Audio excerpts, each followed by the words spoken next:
Okay, we're back. And with number 2, graphing with equations 2. So I asked you last time to graph these two equations right here. I'm going to switch my pen color because I'm bored of blue. And for this one, use red. So if you'll note, right, hopefully you got to tackle this fraction. Tackling fractions. All right. Anyway, here we go. Let's go ahead and graph it. I'll switch over here to this. And y is equal to 3x minus 3. We'll go full screen because I can. There it is. 3x minus 3. Hopefully you realized that the slope is 3 over 1 or negative 3 over negative 1. And that the y-intercept that starts with b is negative 3. This is minus 3, therefore it is plus negative 3.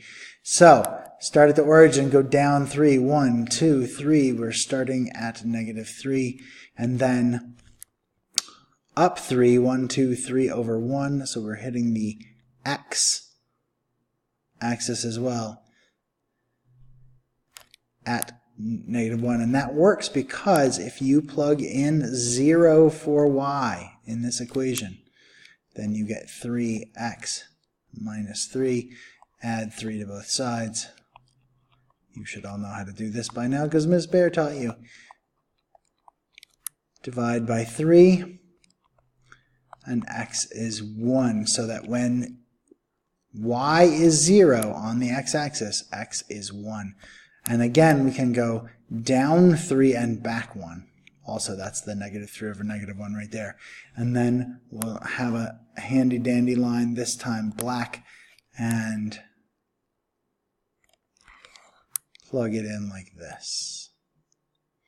And that's our line. Notice the arrows at both ends of the line. That's because lines go on forever. Forever.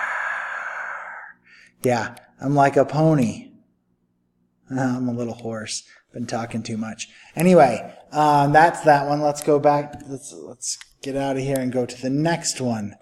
The next one, we can use two ways to graph this. We can use what we've been doing, just finding the intercept and the slope. Notice also, though, that we can use the equation itself. So we can say for the y-intercept, we can say that y is equal to 1/5 of 0 because on the y-axis x is 0 plus 2, and this is why this works. So y therefore is 2 when x is 0. So that's a point on our line. We can also do the same thing we did in the last one and say that 0 is equal to 1/5 x plus 2, and then deal with this equation. So if we subtract 2 from both sides, then negative 2 is equal to 1/5 x. 1/5 x is basically dividing by 5, so we're going to multiply both sides by 5 to get rid of that. Multiply by the reciprocal of 1/5, which is 5 over 1. And negative 10 then is x.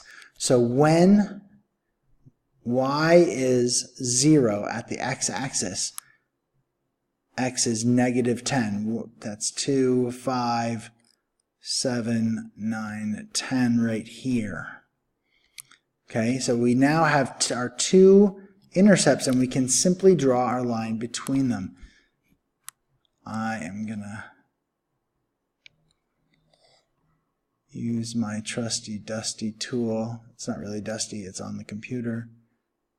But note that a fractional slope, m is 1/5, therefore it is much shallower than a slope of 1, which would go up like this, right? Much shallower than that. So fractional slopes, slopes less than 1 are shallow. Slopes that are greater than 1, like we saw with 4 or 3 or 2, are steeper. There you go. Have a lovely day. Have fun graphing. Bye.